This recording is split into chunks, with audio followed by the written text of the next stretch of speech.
At sa lahat nating mga kapatiran, nandito na tayo sa napakahalagang bahagi sa ating banal na programa, ang pakikinig sa salita ng ating mahal na Panginoon. At ihanda natin ang ating mga ballpen, papel at mga Biblia at ating mga sarili sa pakikinig sa salita ng Diyos at ating ibigay ang buong pagkakataon, our beloved Orient Preacher, Kuya Richard Abad. Praise the Lord, God bless you ating mahal na kapatid, beloved ko, Preacher Ias. Puri po ating mahal na po yung minamahal. At ang pinakamataas sa papuri pagluwalhati, tanging sa ating pinakamamahal na Panginoon sa Kristo po lamang ating buhay at pagpalang Diyos. At pag-alam din po sa ating beloved noble evangelist, Wildy Estrada Almeda, the anti-prophet po namin God. Ang ganda po sa ating mahal na pastor at hindi po pinamang pag-alaala sa mga banal na turo, aral na iniwan po sa atin ang ating beloved noble assistant pastor. Also, we give double honor to our beloved Madir, noble assistant pastor si Almeda.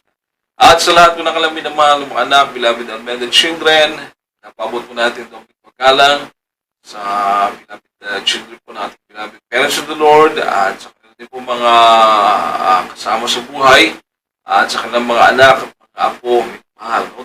Pagkalang po, ating pinapabot sa kanila. Kung ating mahal po yung minamahal at sa lahat po na ating mga umaantabay o na ating nanonood at sama namin sa gabi ito, minamahal, at magandang gabi po sa inyo lahat throughout the world, no? Hindi lang po sa dakong ng Pilipinas, maging sa ibang dagat po, mga minamahal na papanood din po tayo. Sa lahat nating mga kapatiran, minamahal, magandang gabi po sa inyo lahat. Di mo po natin maisa-isa, pero ito sa puso po namin kayong pinabati sa pangalan na ating mahal na Panginoon.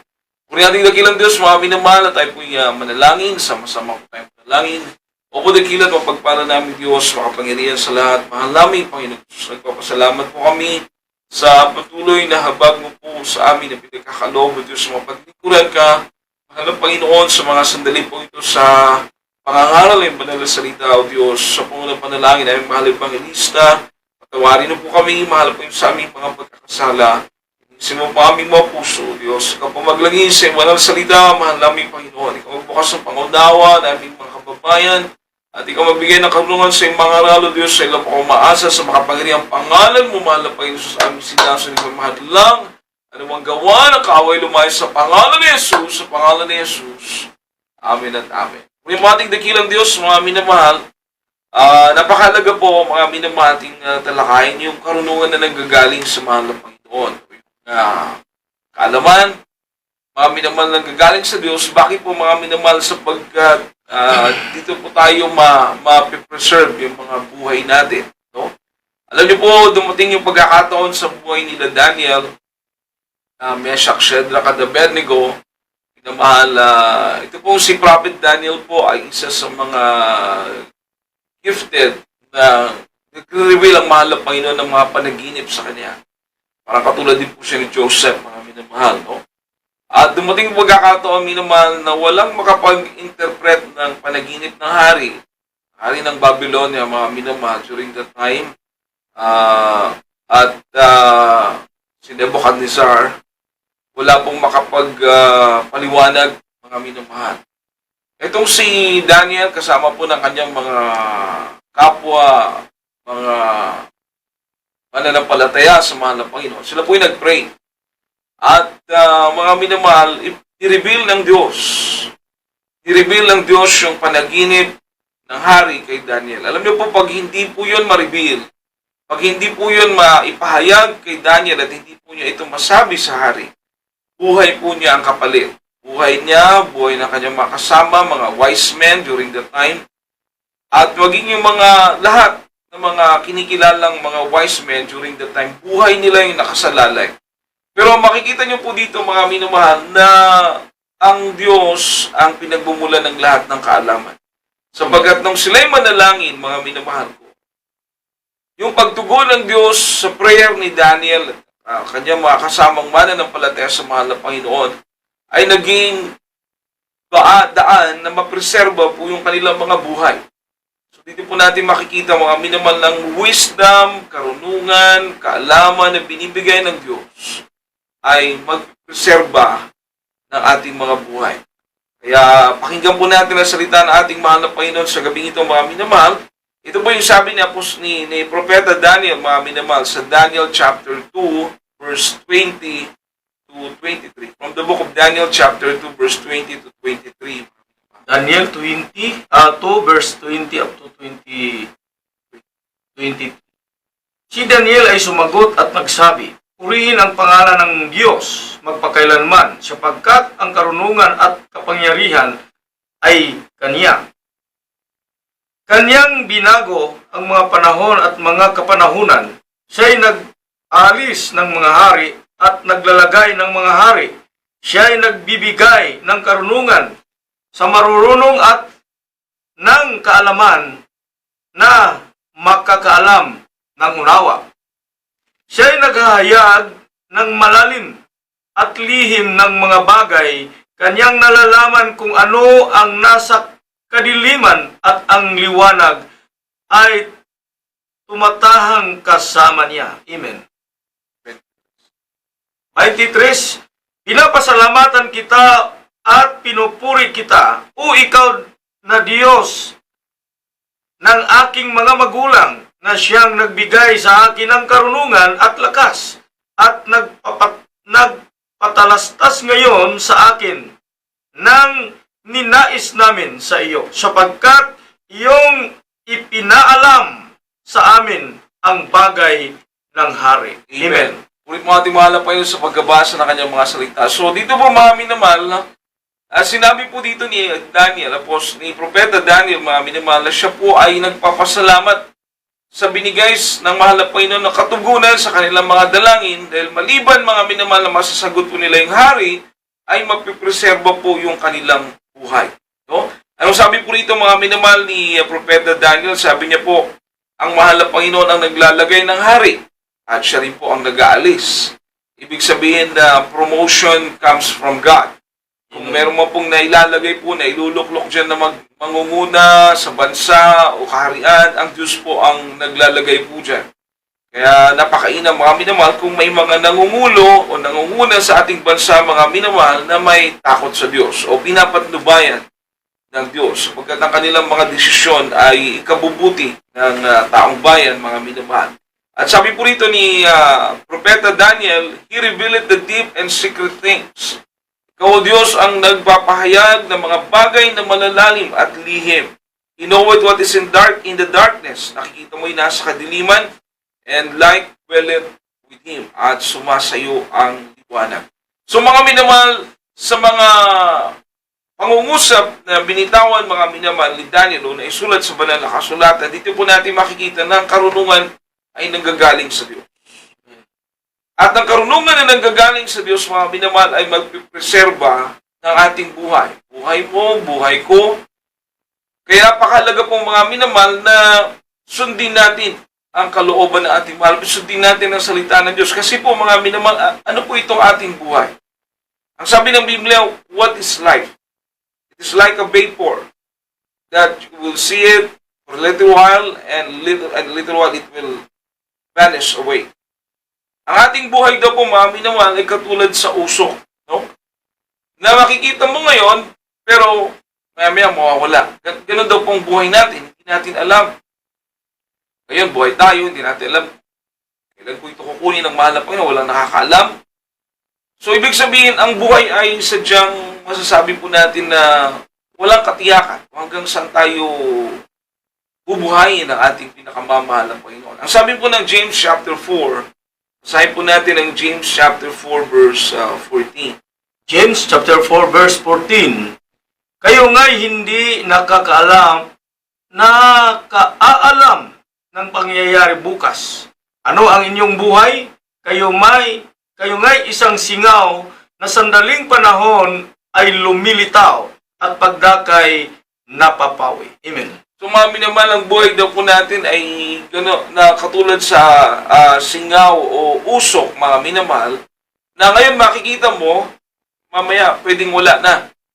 Ganun po ang buhay ng tao. So ibig sabihin mga minamahal, ikaw at ako, hindi po natin tiyak hanggang kailan itong buhay na hiniram natin sa mahal ng Panginoon. So if you have wisdom, dahil yun ang sinasabi ng Biblia, magkakaroon ka ng wisdom. Ano ang buhay? Ito yung katulad sa usok. So dapat mga minamahal, ihanda po natin yung buhay natin. Sa pagharap natin sa mahal ng Panginoon, ihanda natin itong buhay na ito mga minamahal. Huwag natin ito gamitin sa kasalanan. Huwag natin ito gamitin, mga minamahal, sa pamumuhay na malayo sa kalooban ng Diyos. Dahil kung ano yung tinanim natin, aanihin po natin. Ito nga po yung isang bagay na nakakalungkot eh. Dahil ang tao po ay naging bingi at bulag sa salita ng ating mahal na Panginoon. Nasabi ng Biblia na palayo tayo sa kaluwalhatian ng Diyos. For all have sinned. Lahat ay nagkasala. At ang kasalanan na ito, mga minamahal, yung ginawa natin paglabag sa kalooban ng mahal na Panginoon, nagpalayo sa atin sa kaluwalhatian ng Diyos. Kahit ano pong nangyayari, mga minamahal, puno tayo ng problema, puno tayo ng bisyo, walang Diyos na nag-iingat sa atin. Hindi po katulad, mga minamahal, na narinig yung mga patuto kanina lang, mga minamahal, yung pag-iingat na ating mahal na Panginoon sa ating beloved Mr. Noemi Tamiles, mga minamahal, na ilang beses na mga pag-iingat na ginawa ng Diyos, talagang tiyak na nakamatayan, mga minamahal, mga vehicular accident na nangyayari, pero silang lahat o yung buhay ng ating mahal na kapatid, mga minamahal, aming beloved co-worker, ay tinreserba ng ating dakilang Diyos. Ito po yung sinasabi na kaluwalhatian. Ito po yung sinasabi na kapangyarihan ng mahal na Panginoon. Ito po yung sinasabi, mga minamahal, na ang buhay mo ay nasa kamay ng Diyos.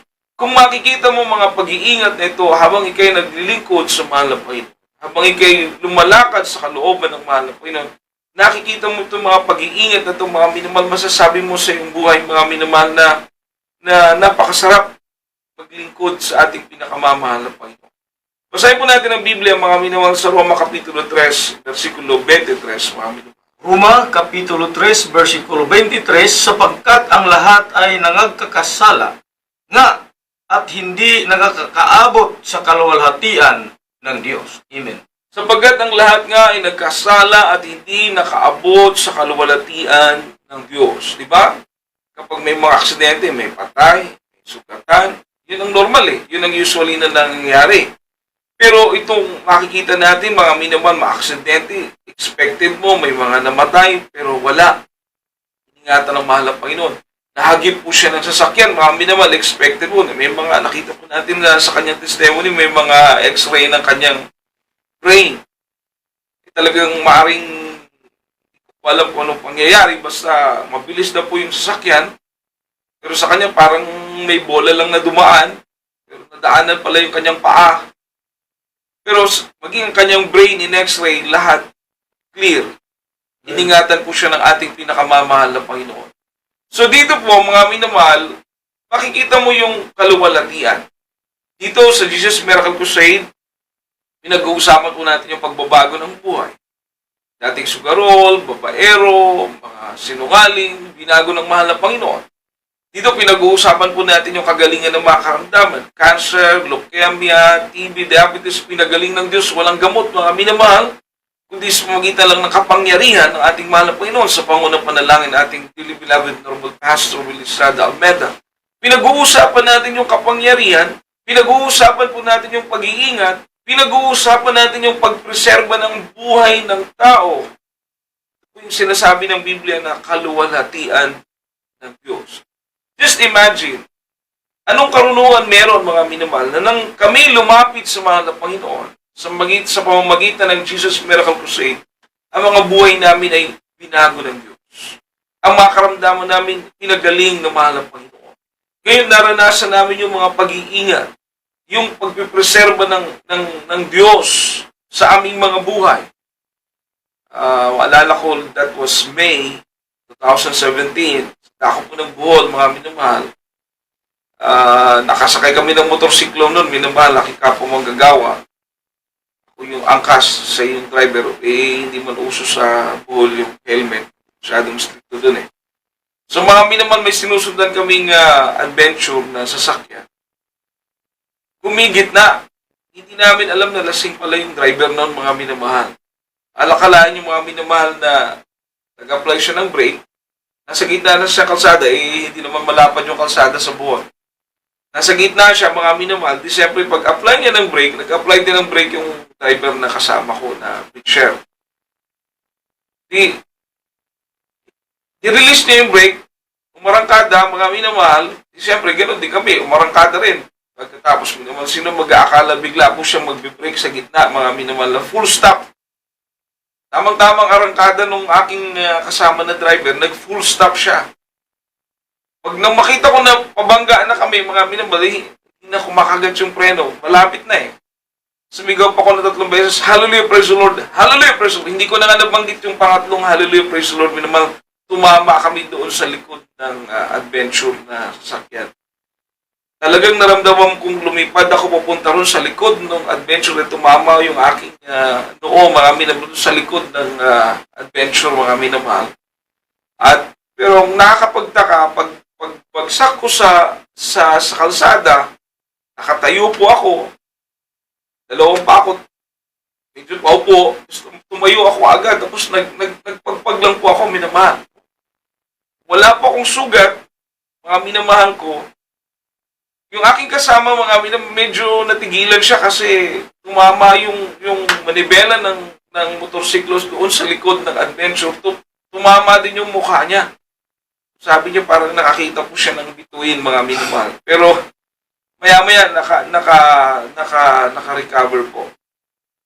Yung isa niyang ngipin, may tapyas. Yung isa niyang ngipin, may tapyas, dumudugo, mga minamahal. Alam niyo po, mga minamahal, yung ganun palang senaryo, sabi ng driver, kamat medyo nakainom, sabi niya, dapat patay kayo. Sa lakas daw po ng impact ng tama namin doon sa kanyang sasakyan, expected niya na patay kami. Pero nagtataka po siya, bakit kami nakatayo at nakatingin pa sa kanya, nakipag-usap pa kami, mga minamahal. Lumakad pa po siya sa unahan, nakita niya may mga tao doon, tinanong niya, kami daw po ba talaga yung bumangga doon sa sasakyan niya? Sabi ng mga tao, wala ka naman nakikitang iba dyan, sila yan talaga. Dahil hindi po talaga siya makapaniwala na buhay kami. Mga minamahal, pinaayos yung motor, baluktot po yung telescopic, mga minamahal, sabi nung nag-ayos, patay ang pasahero nito. Sabi nung kasama ko po na nagpaayos, aking beloved ko preacher, sabi niya, Manong, buhay kami. Buhay ang Diyos na nag-ingat sa amin. Sabi nung nag-ayos, imposible kayong mabuhay. Pero ginawa kayong Superman ng inyong Diyos, mga minamahal. Puri po ating pinakamamahal na Panginoon. So, itong mga pag-iingat na ito na amin pong naranasan, mga minamahal, masasabi ko sa sarili ko, hindi gawa ng tao, kundi gawa ng Diyos, mga minamahal.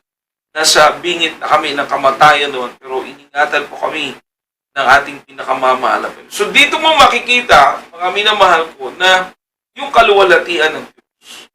Ang kasalanan po, dapat malaman natin, napakabigat nito eh. Romans chapter 6 verse 23. Ito po yung magbubulid sa atin sa impyerno. Kamatayan physical at kamatayan spiritual, mga minamahal. Sabi po natin, praise the Lord. Romans chapter 23 verse at 6:23 sa Roma. Ito po ang pagkasabi, sapagkat ang kabayaran ng kasalanan ay kamatayan, datapwat ang kaloob na walang bayad ng Diyos ay buhay na walang hanggan kay Kristo Jesus na Panginoon natin. Amen. Amen. Praise the Lord. Puri po ating mahanap yun sa pagkabasa ng kanyang mga salita. Ang kabayaran ng kasalanan ay kamatayan. Amen. Ibig sabihin, pag manatili sa iyo yung kasalanan, naghihintay ang kamatayan, spiritual death, mga minamahal, mapapalayo ka sa Diyos. Lalo na buhay pa lang natin dito sa lupa, malayo na tayo sa Diyos dahil sa kasalanan. Mamamatay ka, mga minamahal, physically na hindi ka naglilingkod sa mahal na Panginoon. Ang bayad ng kasalanan na yan, mga minamahal, ay kamatayan. Subalit, tingnan niyo po, mga minamahal, subalit ang kaloob ng Diyos. Ang kaloob ng Diyos ay buhay na walang hanggan na kay Kristo Jesus na Panginoon natin. Kung mararanasan mo yung pagbabago ng buhay, naglilingkod ka sa Diyos, kung mararanasan mo yung kagalingan ng mga karamdaman habang naglilingkod ka sa Diyos, kung mararanasan mo yung mga pag-iingat ng ating mahal na Panginoon habang naglilingkod ka sa ating mahal na Panginoong Jesus, masasabi mo, mga minamahal, na buhay ang Diyos. Pero kung ikaw'y nasa kasalanan, nasa bisyo, nasa pita ng laman, nasa paggawa ng mga bagay na ayaw ng Diyos, at mamamatay ka, mga minamahal, na wala kang Kristo sa iyong puso, wala kang Diyos sa iyong buhay, mga minamahal, sabi ng Biblia, naghihintay sa iyo kamatayan. Hindi po ito kamatayang pisikal lang, hindi yung tinutukoy nito, mga minamahal, yung tinatawag na eternal condemnation. Walang katapusan, mga minamahal na kaparusahan. Ito po ang tinutukoy ng Biblia. Samantalang kung ikay maglilingkod sa mga lapit, this is wisdom. Ito po yung karunungan, kaalaman na nanggagaling sa Diyos. Kung maglilingkod ka sa mahal na Panginoon, itong mga naririnig mong testimony, yung mga naririnig mong pinapatutuo po dito, mga minamahal, mararanasan mo habang ikay nabubuhay. Patnubay ng Diyos. Kasi napakahalaga ng buhay natin. Katulad lang sa usok, maaaring mawala anytime. Tingnan po natin, mga minamahal. Kahit tumataas po ang knowledge ng karunungan ng tao, ang knowledge ng tao, ang technology nag-a-advance. Pag ang tao ay nasa kasalanan, nasa kasamaan, gagawa at gagawa pa rin ng kasamaan. Yan. No, katulad na lang po ng unang panahon na wala pang mga cellphone, wala pang mga computer, mga bangko, marami, nandun yung mga deposit ng mga pera ng mga tao. Ano ginagawa ng tao? Bank robbery, di ba?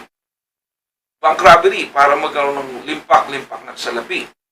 Ngayon na may mga computer na po, high-tech na tayo, bibihira ka nila makarinig ng bank robbery. Anong maririnig mo, mga minamahal? Hacker. Ninanakawan yung mga bangko ng pera sa magitan ng computer din. Ang ibig ko pong sabihin dito, mga minamahal, tumataas ang teknolohiya, nagiging advanced ang technology, pero ang tao nananatiling masama. Nagiging high-tech tayo.